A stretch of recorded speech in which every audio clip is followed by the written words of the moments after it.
Yo, what's up guys? In this video I'm going to be showing you some of the updates that Jagex announced at RuneFest, and I'm just going to be sharing my input with what I think of these updates. So yeah, let's just get into it. But actually, before I start, I'm just going to say that most of these updates that I'm going to be showing you are for 2017 and not the ones that are going to be coming out this year. I'm only going to be showing you one that is going to come out this year, and this is because it's absolutely ridiculous. Not in a bad way, it's actually really funny, and this is what it is. It's bank bidders, and basically you can just see a character on the screen, and in this little update you'll be able to bid on banned characters' bank accounts. So I'm sure this bidding will be done with everyone that's logged onto RuneScape at the time. And on the right hand side you can see a few bits of information about this account. It says it's 12 years old and it's been banned for macroing woodcutting. I'm pretty sure at the top you can switch over to the skills tab and you'll be able to see which skills that you had. And this would give you a little bit more of an indication as to whether the account is actually worth bidding on. But yeah, I can't actually wait for this update. Apparently it is going to come this year, so it should be relatively soon. I'm pretty sure just at the beginning it's just going to be a huge clown fiesta of loads of people just bidding on every single account. But yeah, it should be really fun nonetheless. And as you can see here, this is what it's going to look like if you actually do win. It's just going to have all these items in these little slots. Obviously the items in the screenshot are a bit far out there. But yeah, it's just showing you what you could potentially get. And they also did show the downside of it, because you could also get this.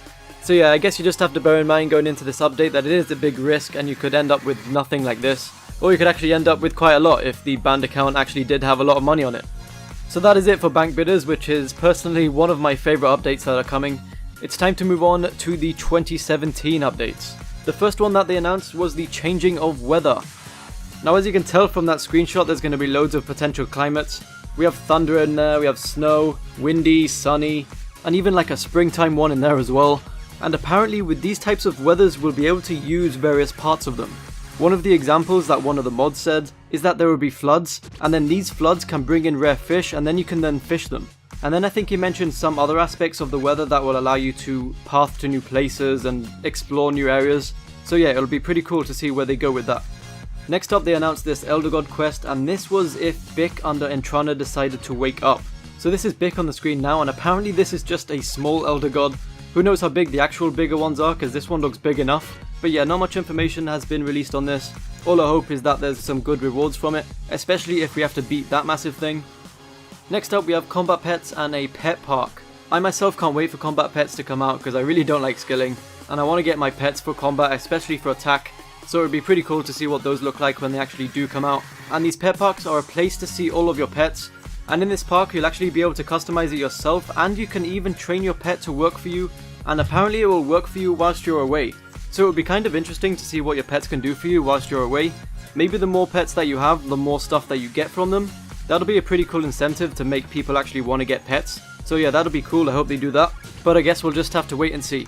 The next update they announced was probably the most highly anticipated one, and this was the bank rework. The crowd actually went nuts when they announced this. And there's a few notes about the bank rework. There are definitely going to be placeholders in the bank, and it has the potential to have unlimited bank tabs, and you can also color the tabs and you'll be able to organize your bank in a much simpler way.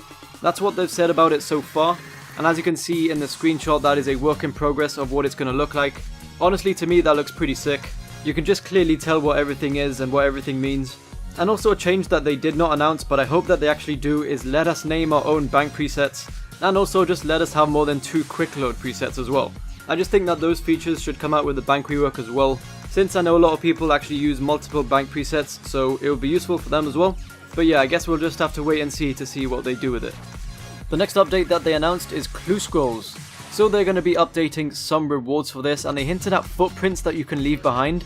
So when you're walking you may actually be able to leave footprints behind, or you can leave like a trail of blood, or I guess these are the different rewards that they're going to be releasing. So yeah, that actually sounds pretty cool. It gives your character some customization.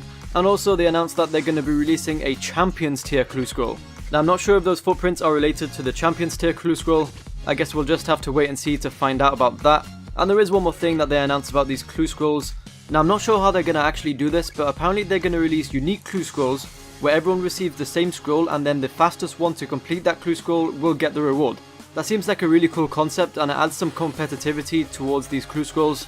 I don't even do clue scrolls much, but that actually does sound like a really cool concept that I'll actually get into. They did announce a new solo boss. Not much information was given on it, but the name of it was announced and it's called the Ambassador. Apparently they wanted this boss to be some sort of horror boss, And I think I remember them saying that they took aspects from Slenderman and then put it into this guy. So yeah, it should be pretty cool to see what he's like in the future. They did touch upon the mining and smithing rework, but they didn't say much about it. All that they said pretty much was that in October that they're going to release some dev blogs to gain feedback from us, and then we can kind of produce the update together with the feedback that we actually give them. So it's good that Jagex are actually listening to the players, and hopefully the mining and smithing rework come out as good as it can be. Next up, they announced the Evil Dave quest, and I'm assuming that this quest is going to be quite small. I don't think it's going to be anything huge. Apparently it's going to be some sort of weird British humour quest, so I guess it's just going to be one of those funny quests. It's good to have these quests every now and then, and as you can see, the guy's with Zamorak and he doesn't look too happy, but he just looks like he's having the time of his life. Now this is where they announced the big updates, and the updates that will affect RuneScape for the rest of its life. They announced RuneScape expansions. And what are RuneScape expansions? They're a big bunch of updates into one big expansion. So basically just one big bunch of updates in one day. They're doing this because they aim to release things that aren't dead content, and they also said that they want to bring surprise and discovery back into RuneScape. So they want these RuneScape expansions to be a surprise where you could just go and explore the world that they just announced for yourself. So these RuneScape expansions are going to be something elf city sized every 3 months. So as you can tell, these updates are going to be pretty big. And they also announced what the first expansion is going to be, and that is Menethos. They've said that the city of Menethos is going to be an alternative to Elf City apparently, and there will be places to train skills in there, and there will also be a grand exchange in there as well. So as you can tell, it does have the qualities of the Elf City. Apparently there are going to be tombs in the city, and you can do a city-wide pyramid plunder. And then I think he said with those you'll be given an objective to like loot as much of them as you can before time runs out. They're doing this so then that skilling will become challenging. And then this will make it risky, but if you do it well, you'll gain XP rates even better than Prif.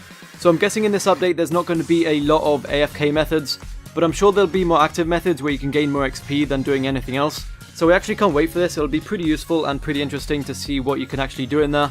And they also said that there's going to be a Slayer dungeon in there as well. However, it's not a normal Slayer dungeon. The Slayer monsters in there will have mechanics, and they also hinted at a central chest that you'll be able to gain loot instead of getting drops. So I'm guessing that you'll kill a certain amount of a monster and then you'll be able to loot the chest and then get the drops from there. That also sounds like an interesting concept. Hopefully they do it in the right way and hopefully it actually works properly.